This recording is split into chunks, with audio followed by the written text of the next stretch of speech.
C, D, did you tell your story? Rejoignez la communauté des Digitailers et découvrez les histoires de spécialistes de l'ABCD du marketing digital.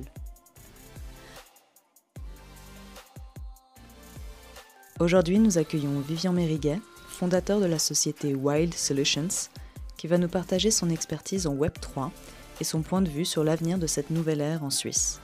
Un bon exemple du A d'Analytics.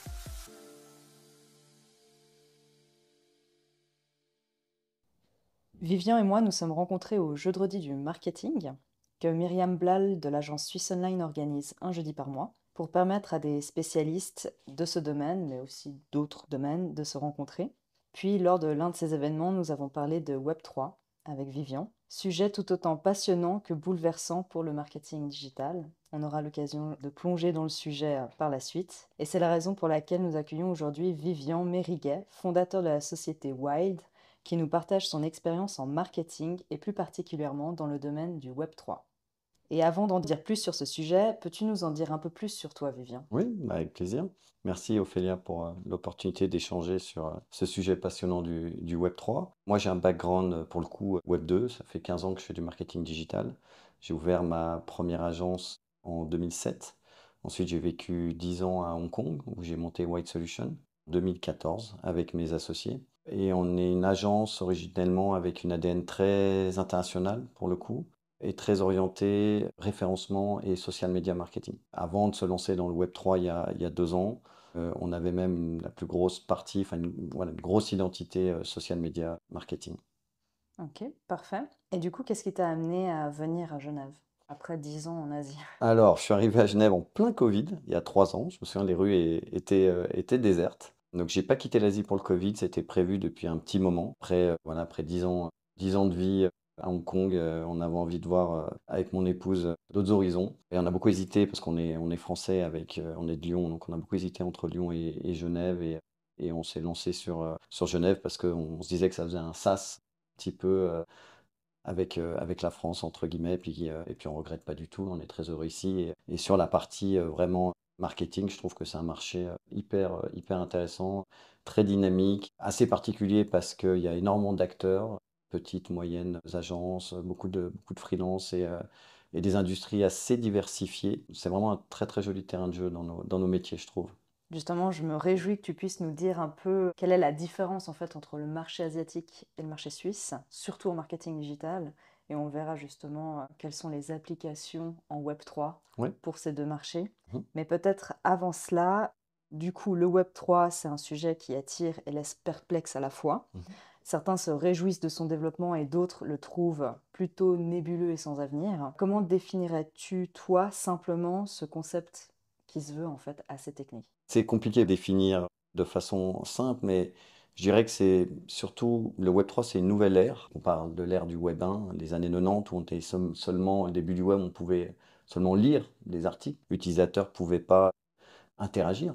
Le Web 2, c'est les années 2000 et maintenant, bien sûr, avec l'avènement des réseaux sociaux, avec tout le développement de l'ubérisation, le fait de pouvoir, nous, utilisateurs, interagir, créer des comptes et surtout consommer, même gagner de l'argent, commercer. Donc c'est le web dans lequel on est actuellement. Et le Web 3, c'est une ère qui a déjà commencé. On est en 2.5, c'est un mélange du Web 2 et du Web 3. Le Web 2 va évidemment pas disparaître. Et pour le définir en un seul mot, enfin en tout cas pour moi, ce qui le caractérise principalement, c'est l'aspect décentralisé, le fait que ce soit un système et une organisation décentralisée. Pour entrer un peu dans le détail, le Web 2, ce sont des plateformes qu'on connaît tous, hein, Apple, Google, Facebook, qui sont centralisées au niveau de la gouvernance et surtout au niveau des data. Donc les data, en fait, nous utilisateurs, on donne la data à Facebook et c'est Facebook qui la monétise. Notre temps, le temps qu'on va passer sur TikTok, sur Instagram, sur Google, notre temps de cerveau disponible, entre guillemets, et même la data, nos déplacements, notre localisation, etc., est détenu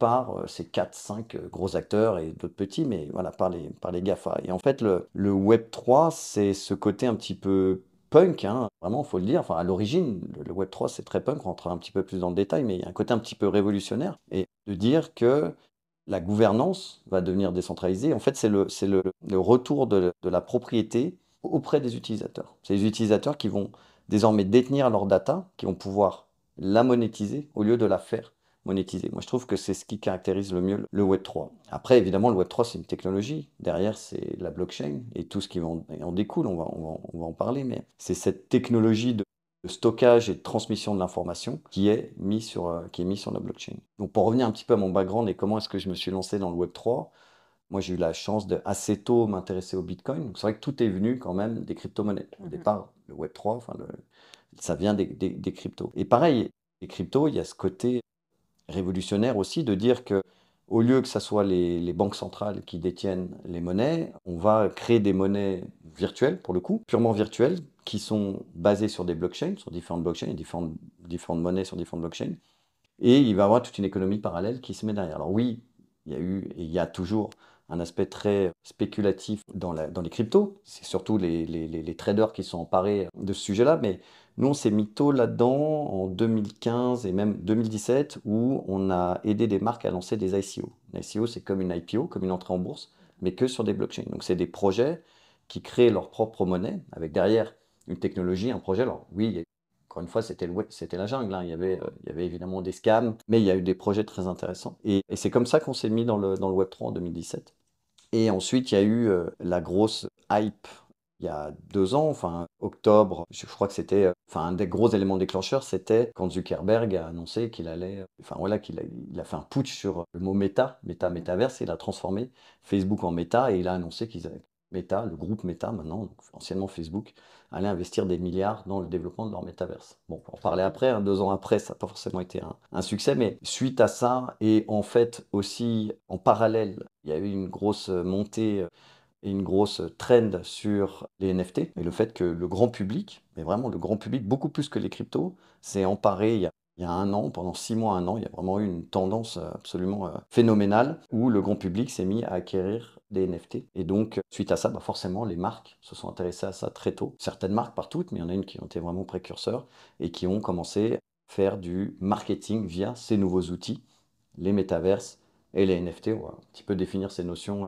après. Ok. Peut-être juste Trop pour long. celles et ceux qui nous écoutent.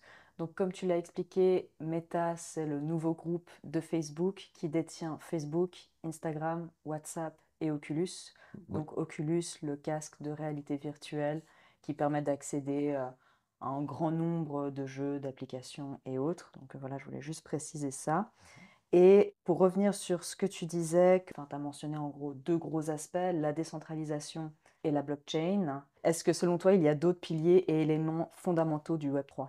Le Web3, encore une fois, c'est vraiment ce qui repose sur la blockchain. Donc, c'est un espace de stockage. Et en fait, c'est une sorte de registre qui est donc public, anonyme. Et ce qui va le caractériser principalement, c'est le côté infalsifiable. Le fait qu'on ne puisse pas contester que, vu que ce soit public et même d'un point de vue technologique, que cet NFT est détenu par ce wallet. Un wallet, c'est un portefeuille dans lequel on met ses NFT, on met ses cryptos. Et donc, le fait qu'on puisse, par exemple, assurer que enfin, ce NFT est lié à cette montre et sur cette blockchain et est détenu par la personne qui détient cette clé. Ça, c'est l'aspect technologique qui fait que le Web3 ce soit un succès. Mais dans les usages, alors, il y en a beaucoup hein, du Web3 en général, mais je pense qu'on peut dire qu'il y a 3 grandes typologies d'applications. Donc la première, c'est les crypto-monnaies. Donc c'est devises virtuelles qui reposent sur la blockchain. Donc Bitcoin, qui est on va dire le plus iconique, mais il y en a plein d'autres. Ethereum. Ethereum, Solana, et, euh, et en fait, même plein de petits projets créent leur propre token. Donc en gros, ça permet de créer une propre devise sur ton projet. Donc sur un univers ou sur toute la tendance de play to earn, play and earn, le fait que des jeux ont leur propre monnaie derrière, leur propre token, leur propre devise qui est évidemment transférable, enfin convertissable en euros, en francs suisses, mais qui a leur propre monnaie. Donc ça, c'est la première typologie d'application. La deuxième, c'est les NFT. Et donc ce sont des assets numériques, pareil, qui sont ancrés sur la blockchain. Donc pareil, les plus iconiques et celles sur lesquelles le grand public a le plus entendu parler, c'était très lié à l'art. Donc c'est ces œuvres d'art numériques, les Bored App, les CryptoPunks, donc qui sont des œuvres d'art numériques, où pareil, il y a eu un côté, alors qui sont pas forcément, après, les goûts de chacun, mais qui sont très pixelisés, qui sont, ouais, enfin, Il y a différents types de NFT, bien sûr, mais dans ceux qui ont très bien fonctionné, des fois, des gens qui sont dans l'art n'ont pas forcément compris le côté très artistique des œuvres. Et là, pareil, il y a eu une spéculation terrible sur ces NFT qui ont fait qu'elles ont pris un prix des fois complètement démesuré, hein. Il y a des CryptoPunks qui sont revendus à 600 000 francs, 700 000 francs, alors qu'on parle d'un JPEG, quoi. Mais bon, voilà, le côté rareté, le côté unique, et puis encore une fois, le côté infalsifiable et le fait que ça soit ancré a aidé. Cette hype est un petit peu retombée, hein, on va pas se mentir. Je crois qu'il y a 90%, 2023, c'est 90% de baisse de transactions et de volumétrie sur les NFT par rapport à l'année dernière. C'est vraiment un crack, hein, on peut le dire comme ça. Justement, maintenant que le bump est un peu terminé, il y a des usages hyper intéressants qui se mettent en place via les NFT, notamment dans tout ce qui est CRM. On en parlera peut-être un petit peu plus tard. Et troisième typologie, les métaverses. Donc, les métaverses qui sont donc des mondes virtuels décentralisés, très inspirés des jeux vidéo. On peut même dire que ce sont des jeux vidéo, en quelque sorte, parce qu'il y a un côté gaming dedans, mais pas que, il y a un côté sociabilisation. Et là, il faut imaginer, donc pour ceux qui sont déjà allés sur The Sandbox des Decentraland, ça leur part, hein. C'est un petit peu les métaverses les plus iconiques. Alors, il y avait Horizon World que Meta a essayé de lancer, mais ça a été un énorme échec. Là, il faut s'imaginer un univers décentralisé, une sorte de monde où on a des avatars. On peut se déplacer, on peut interagir avec d'autres avatars, on peut échanger, puis on peut commercer. Et on peut commercer notamment des NFT dans les métavers. On peut avoir que son avatar possède, par exemple, une montre, un maquillage ou un t-shirt Nike et l'échanger contre la monnaie qui aura la monnaie de la métaverse en question. Enfin, souvent, on va dire que la métaverse, c'est vraiment l'expérience. C'est un moment où on met les lunettes, ou pas d'ailleurs, c'est pas forcément uniquement immersif en 3D, on peut très bien aller sur son ordinateur comme un jeu vidéo ou sur sa télé. Donc ça, c'est l'expérience. Le NFT, c'est le produit. Donc c'est un produit immatériel. Et la crypto, c'est le coin ou le token, c'est vraiment le moyen d'échange de ces produits dans la métaverse. Bien sûr, il peut y avoir des NFT sans métaverse. Pas forcément systématique que les NFT soient dans les métaverses. D'ailleurs, la plupart du temps, les NFT ne sont pas liés à des métaverses. J'aimerais juste revenir sur l'un des exemples que tu as partagé, le Board App, Ouais. justement, c'est le fameux petit singe. Et si je ne me trompe pas, lui, il pouvait gagner en valeur en fonction des accessoires qu'on lui ajoutait ou du fond de couleur qui était plus ou moins rare, etc. Et tu parlais justement des monnaies qui sont spécifiques à certains projets. Et dans ce cas-là, eux, ils avaient créé le ApeCoin. Oui, tout à fait. Donc voilà, Exactement. c'était juste pour Ouais, donner un très bonne exemple en illustration. plus. Mais je Ouais. ne sais pas si tu veux peut-être donner plus de détails sur cet exemple qui est assez visuel et... Bon, alors là, il y a eu, encore une fois, il faut bien comprendre que c'est des collections. C'est ce qu'on appelle un drop. C'est au moment où l'artiste ou la marque, via un artiste ou la marque directement, va mettre à la vente, va sortir sa collection de NFT. Et très souvent, alors ça peut être 10 000 pièces, ça peut être 100, ça peut être 30. Là, on voit récemment des marques de montres qui sortent 30 NFT. Et donc, il y a ce côté unique de chacune des pièces. Et il y en a effectivement certaines qui vont être plus rares que d'autres.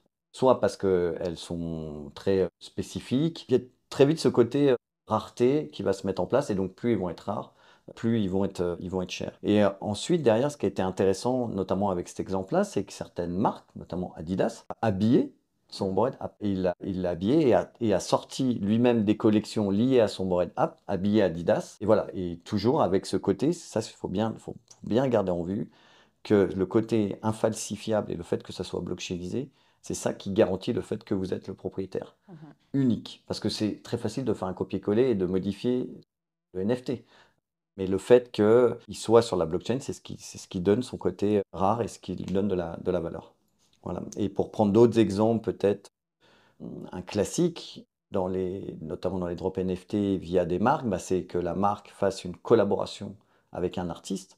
Donc soit un artiste qui a déjà la notoriété, on va dire un artiste physique, hein, ou un artiste numérique qui faisait des œuvres numériques, et d'associer, enfin de créer une collection où on va reprendre le style de l'artiste dans l'univers de la marque. Et le classique aussi, c'est de lier ces NFT à un produit ce qu'on appelle irréel, in real life, donc le produit physique en tant que tel, la paire de baskets, la montre que vous allez recevoir. Des marques d'alcool l'ont fait aussi. Je pense à Hennessy qui a été un des premiers, donc la maison de cognac, qui avait sorti je crois que c'était leurs 200 ans, quelque chose comme ça, pour leur anniversaire, une fiole d'exception, des cognacs d'exception. Ils en avaient fait, je me souviens plus du nombre exact, mais ah si, voilà, ça devait être leurs 250 ans, et je crois qu'ils avaient fait 250 fioles de ce cognac d'exception qu'ils avaient mis, enfin qui est toujours d'ailleurs dans un coffre-fort à Singapour, et lié chacune de ces fioles à un NFT qui se vendait 40 Ethers de mémoire à l'époque, donc c'était quand même des montants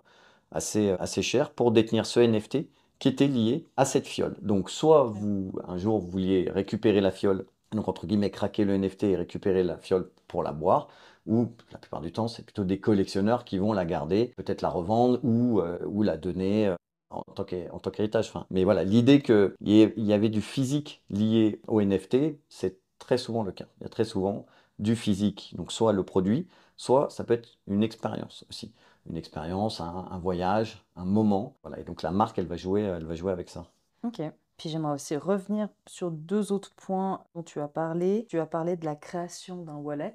Mhm. Donc pour celles et ceux qui nous écoutent et qui aimeraient créer leur propre wallet, je pourrais vous partager la newsletter d'une personne de mon réseau qui explique en fait étape par étape comment faire. Je ne sais pas si toi tu as des bonnes pratiques ou des conseils à partager à ce sujet. Tout dépend de ce qu'on veut faire. On va pas forcément ouvrir les mêmes wallets si on veut trader des cryptos que si on veut acheter un NFT ou que si on veut entrer dans une expérience métaverse. Donc faut plutôt se laisser guider par les plateformes qui, elles, vont vous conseiller des wallets en fonction des objectifs et de ce qu'on veut faire. Par contre, si je peux donner un conseil pour ceux qui veulent acheter des cryptos, c'est effectivement pas forcément laisser dans les wallets, mais essayer de les sortir sur des clés. Enfin, tout dépend le montant, encore une fois, mais de pas les laisser, pardon, pas sur des wallets, mais sur des marketplaces et de les avoir pour le coup sur des wallets. Et pourquoi? J'imagine à cause des Pour des frais de raisons, transaction. Intérêt. ou des raisons de sécurité. C'est-à-dire qu'on dit toujours que c'est infalsifiable dans le sens où c'est infalsifiable.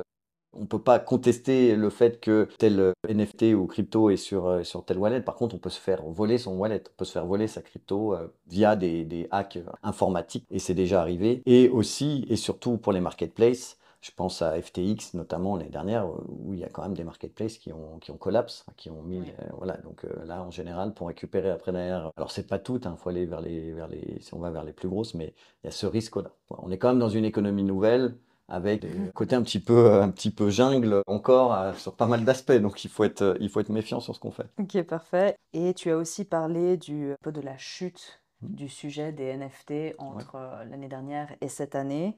On en avait parlé un peu en privé, mais est-ce que tu penses que c'est aussi en lien avec le hype qui a eu lieu autour de ChatGPT ou est-ce qu'il y a d'autres facteurs?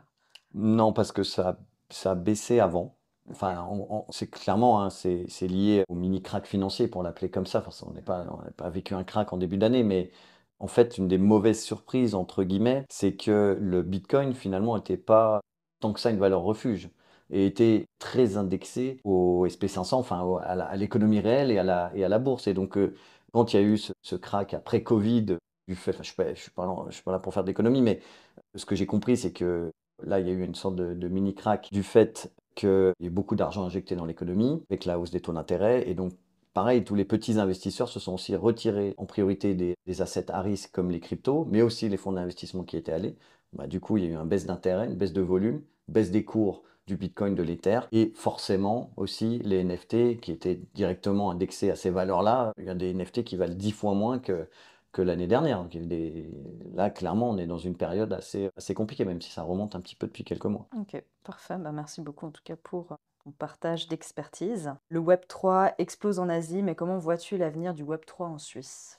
Ouais, alors, il expose en Asie, il est très présent aux US mais en Europe aussi, mais c'est vrai qu'il y a eu beaucoup d'usages en Asie. Après, c'est vrai que c'est un environnement qui est très international. Donc, que ça soit les NFT, c'est dur de faire un mécanisme très localisé sur ces sujets-là. Bon, déjà, il y a beaucoup de fintech en Suisse. On a un environnement fiscal et aussi un niveau d'ingénierie qui fait qu'il y a beaucoup de belles startups et de belles fintech en Suisse. Donc la Suisse a été précurseur sur plein de sujets, notamment du fait de de sa avancée technologique. Après, voilà, faut aller voir les marques. En fait, c'est plutôt les marques qui vont être porteurs. Est-ce que les marques se sont accaparées ces sujets-là? Et oui, en Suisse comme ailleurs, on a vu des jolis use cases, notamment sur tout ce qui est traçabilité pour le coup.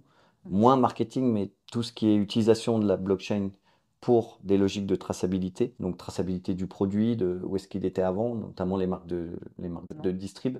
Diamant aussi, ouais. Horlogerie, diamants, bijouterie, tout ce qui est horlogerie de luxe, enfin tout ce qui est luxe, ils vont utiliser la blockchain. Mais je pensais même à la Migros. Il y a la Migros qui a fait je crois qu'ils ont sorti une application qui permet de récupérer l'information, l'historicité d'un produit qui est ancré sur la blockchain. Donc, et ça, ce type de cas d'usage, on va en voir de plus en plus.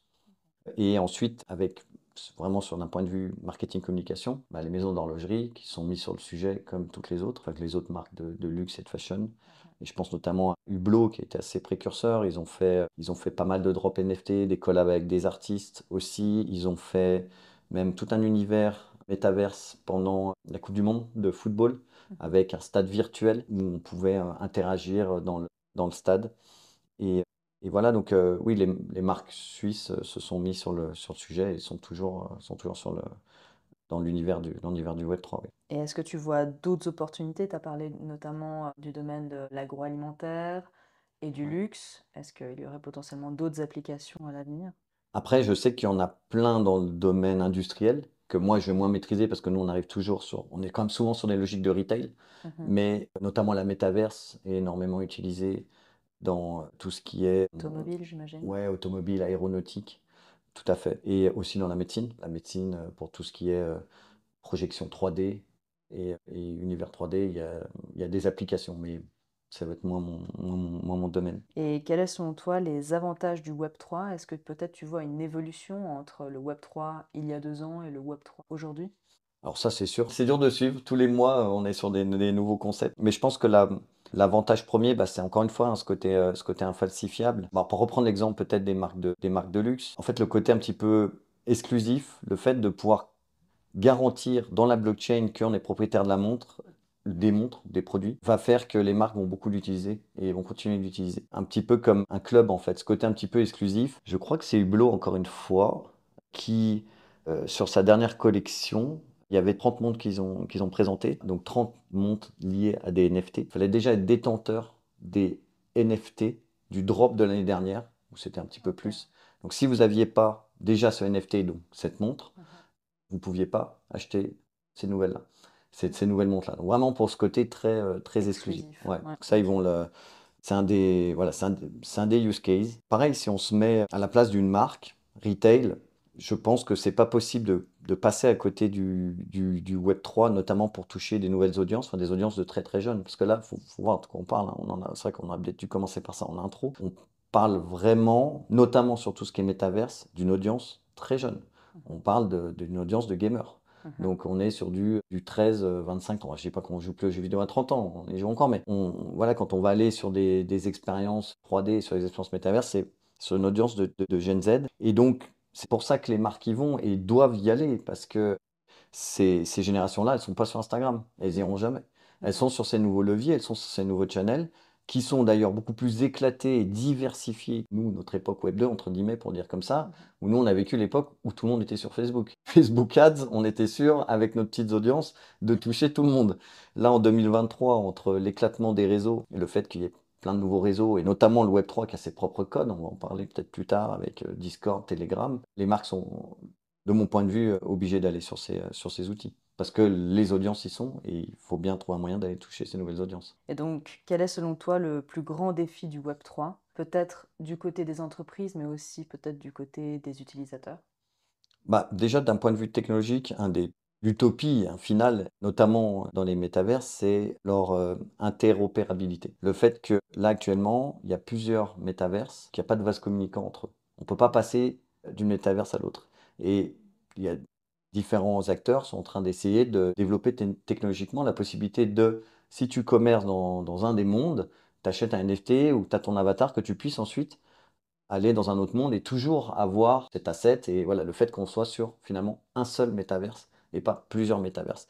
Ça, c'est un défi technologique qui révolutionnerait vraiment beaucoup les choses et il faudrait que les gens enfin, qu'il y aurait encore plus d'adoption. Aussi, pareil, sur la partie technologie, je pense que les devices en tant que tels, les lunettes, il y a encore beaucoup de freins à cette utilisation, elles font encore mal à la tête. L'expérience 3D, je sais pas, enfin, si tu as déjà cette expérience-là, mais c'est vrai que on s'éclate un petit moment, puis au bout d'un moment, voilà, on se voit pas y passer 2 heures par jour comme on nous l'a promis il y a 2 ans, quoi. Mais ça, je pense que ça va arriver très vite et qu'on va avoir des outils de plus en plus, des lunettes, hein, de plus en plus performantes. Et puis un frein aussi qui est en termes, bon là vraiment on parle marketing, vraiment en termes de funnel, des fois on le voit dans les campagnes, l'ouverture du wallet, le fait qu'il y ait toute une terminologie qui soit assez spécifique, le fait que ça fasse encore un petit peu peur au grand public. Là, il y a encore énormément de travail à faire. Je veux dire, là, on est dans un monde où on arrive à commander sur Internet en se connectant via son compte Facebook. Et en 3 clics, on a ouvert son compte et on a fait la commande, parce qu'il y a déjà notre carte bleue qui est enregistrée avec notre cookie sur Chrome. Mhm. Si demain, vous essayez de faire la même chose dans du Web 3, ce qui vous aura pris 3 minutes en Web 2, ça va vous prendre 15 minutes, voire 1 heure. J'ai grossi vraiment le trait, mais il y a encore énormément de friction dans le funnel. C'est vraiment parler vraiment consommation, hein, pour aller jusqu'au bout. Il y a énormément de friction, mais ça va prendre du temps parce que les outils doivent développer la technologie qui va permettre de s'intégrer aux outils Web 2 actuels. Mm. Et d'ailleurs, pour revenir peut-être sur le casque, je pense que le leader actuel, c'est quand même l'Oculus Mhm. de Meta. Pour celles et ceux qui n'ont jamais essayé un casque de réalité virtuelle, et notamment celui d'Oculus, je pense que le plus gros avantage de ce casque, c'est que notamment il est sans fil, Mhm. contrairement au casque d'il y a Ouais. 5 ans. Le deuxième avantage, c'est que les designs sont quand même beaucoup plus fluides et beaucoup plus développés. C'est beaucoup plus agréable de rester 1 heure. Alors effectivement, comme tu disais, 2 heures, ça me paraît un peu long, Mhm. mais en tout cas, 1 heure actuellement, ça passe assez bien, contrairement à l'époque. Mais personnellement, je trouve que ça reste des casques qui sont quand même assez lourds. Donc à bout d'un moment, en fait, ça commence à faire mal à la tête. Oui. Et pour les porteurs de lunettes, même si on peut quand même les porter contrairement aux autres casques, c'est vrai que c'est pas super agréable parce qu'au bout d'un moment, ça commence à peser sur le nez et ça fait assez mal. Mais tu parlais justement de plusieurs métaverses. Mais selon toi, le leader actuel du métaverse, ce serait qui? Bah, le problème, c'est qu'on a aussi le débat de métavers centralisé et décentralisé. En fait, la plus grosse, ça serait décentralisé, ça serait des jeux vidéo. Roblox, Fortnite, c'est des centaines de milliers d'utilisateurs quotidiens. Et c'est en quelque sorte des métaverses qui sont pour le coup, il n'y a pas l'aspect blockchainisé, décentralisé, mais il y a énormément d'interactions, il y a énormément d'expériences qui se créent dessus, les marques qui créent leur propre univers. Tu peux aller dans l'univers, moi je dis n'importe quoi, de Decathlon ou de Nike, ou voilà. C'est des métaverses en tant que tels. Après, dans les vrais décentralisés, bah, je citerais The Sandbox quand même, c'est celle où il y a le plus de traction. Il y a aussi des Centraland qui se tirent un petit peu le marché, les deux, mais je trouve que là, en 2023, si on devait conseiller une expérience, moi, je conseillerais d'ouvrir un compte et d'aller se promener sur The Sandbox. Ouais. Ok, parfait. Et je ne sais pas si je veux peut-être partager quelles sont les applications du Web3. Est-ce Ah, que tu les as... applications, ouais, on vient un petit peu de les citer. C'est, pour une marque, ça va être bah déjà, il faut créer une expérience, il faut créer un produit. Donc, soit créer une expérience, un univers dans la métaverse, donc une expérience interactive, soit créer une collection de NFT, donc une collection, donc là ça va être très visuel, hein, il faut qu'il y ait un designer, un artiste derrière. Là actuellement on voit arriver même l'intelligence artificielle dans le Web 3. C'est-à-dire qu'on va avoir un mélange, notamment dans tout ce qui est, là je sais qu'il y a des startups qui ont levé des fonds pour créer de l'IA dans la métaverse. Donc un peu comme un Midjourney sur du Web 2, eh ben, au lieu de créer, vous allez dire sur Midjourney, je veux une baleine dans le lac Léman. Bon, Mhm. et ben là vous allez dire, je veux une métaverse du lac Léman avec des baleines dedans. Et ça Ok. va vous créer le monde en 3D Ah ouais. avec la possibilité enfin, vraiment de se promener, de mettre des avatars dedans. Ce produit n'existe pas encore, mais Mhm. il existera dans 6 mois, dans un an. Donc vous allez pouvoir créer vos propres mondes grâce à des prompts comme vous pouvez le faire sur Midjourney actuellement, mais sur des univers 3D.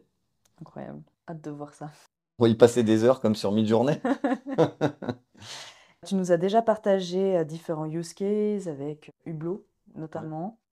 Tu as brièvement mentionné Decathlon, mais comme exemple Mhm. hypothétique. Mhm. Mais est-ce que tu as peut-être d'autres exemples ou use cases que tu aimerais partager avec nous? Oui, alors après, Hublot et Decathlon, on n'a pas travaillé dessus, donc c'était vraiment pour donner Ouais. des exemples de marques très connues. Moi, je dirais un de nos clients, un projet sur lequel on s'éclate et que je trouve vraiment très sexy, et j'invite les auditeurs à aller faire un tour, c'est Immortal Game, immortal.game.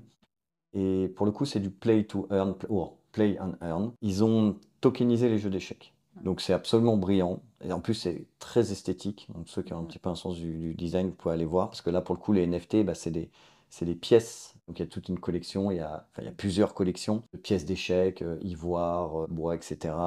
Allez voir parce que c'est vraiment très très beau. Et surtout, le principe, c'est qu'il y ait bon, la possibilité de jouer aux échecs comme avant, hein, comme si vous jouez sur des échecs en ligne. Hein, vous alliez sur les plus connus, chess.com, où à la fin, si vous gagnez des parties, bah, vous êtes premier au classement, puis vous avez une petite médaille. Ok. Sauf que là, vous gagnez, play and earn, le fait de jouer, le fait de gagner, vous permettent d'obtenir des tokens, vous permet d'obtenir de l'argent virtuel qui est derrière transformable en fiat money en francs suisses. Pour moi, cette typologie ce modèle-là, le modèle de play to earn, on va le voir de plus en plus. Alors là, Immortal Games, c'est un jeu d'échecs millénaire, hein, mais on va le voir dans plein d'usages. Et les marques sont en train de le faire. C'est-à-dire qu'elles vont créer des mécanismes de gamification. Donc le but pour eux, bah, c'est évidemment de récupérer de la data. Donc c'est une sorte d'utilisation de la blockchain pour du CRM. Mais le fait de faire jouer, alors ça peut être, quand je dis un jeu, hein, ça peut être un tirage au sort, ça peut être ouvrir une boîte virtuelle magique qui fait gagner des NFT, mais peu importe, le fait de gamifier l'expérience, on va le voir de plus en plus, et tout ça via les outils Web3. Mhm. Donc justement, quand tu es en contact avec une entreprise, quelles sont les différentes étapes pour mettre en place une stratégie Web3? Eh ben, stratégie Web3, il y a effectivement le produit, qu'on vient de le dire, donc soit l'expérience métaverse, soit la collection NFT. Et ça, c'est bien beau. Bon, c'est déjà énormément de travail, hein, c'est de l'investissement.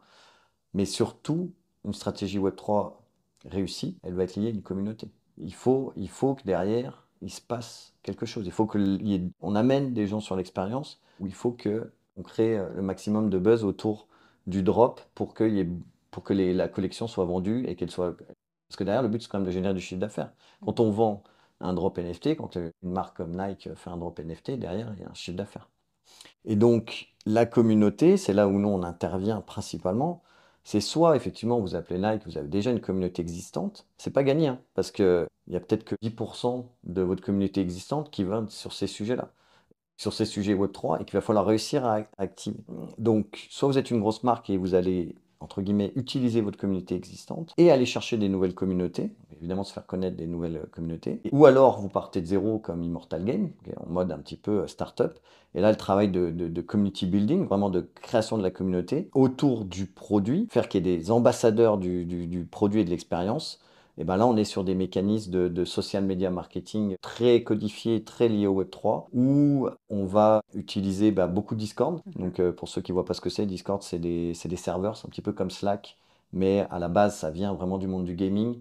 C'est devenu un réseau social qui prend énormément d'importance grâce au Web3, Telegram aussi un petit peu, beaucoup de Twitter. Quand on est sur quelque chose de très visuel, notamment les NFT, Instagram a encore toute sa place. Et on arrive à activer quand même des communautés et on arrive à même à faire de l'acquisition via Instagram, ça fonctionne plutôt bien. Et des influenceurs, beaucoup. Donc on est revenu, enfin, on était déjà beaucoup dans les key opinion leaders, les influenceurs, mais là c'est toute une communauté d'influenceurs, alors beaucoup de YouTubers, pardon, et de tweetos qu'on va activer, donc ils sont soit dans le domaine des cryptos, soit dans le domaine beaucoup du gaming, et qu'on va activer on va activer leur communauté par leur intermédiaire. Et derrière, encore une fois, ces mécanismes de gamification autour du drop pour engager au mieux la communauté. Ok. Et juste du coup, pour revenir sur un concept que tu as brièvement mentionné, Discord. Donc pour celles et ceux qui veulent en savoir plus sur Discord, si vous n'avez jamais utilisé, il suffit en fait d'aller sur le site Midjourney et là il va vous inviter à créer un compte Discord et après là vous aurez vraiment un use case pour découvrir Discord et vous amuser en fait à générer des images par intelligence artificielle, notamment l'exemple de la baleine dans le lac. Personnellement j'aime bien. C'est le premier truc que j'ai fait sur Discord. C'était pas très réussi. C'était les tout débuts. Et sinon, est-ce que tu as peut-être un mot de la fin à partager? Moi, je viens du monde du référencement naturel. Au tout début, j'ai commencé en digital marketing via le SEO 2007-2008 en Europe, où le SEO était déjà quand même assez développé aux US. Et là, j'ai un peu l'impression de retourner à cette époque-là, dans le sens où, via ces nouveaux outils Web3, via ces nouveaux leviers, ces nouveaux channels, on est sur la règle du premier arrivé, premier servi. C'est-à-dire que ceux qui vont arriver tôt, et quand je dis ceux, c'est les marques, mais c'est pas forcément que les grosses, même les PME, qui vont s'intéresser tôt, qui vont planter les premiers drapeaux, qui vont se former en interne aussi, former leurs équipes. C'est maintenant qu'ils prennent une avance considérable sur la suite, sans forcément faire des gros investissements.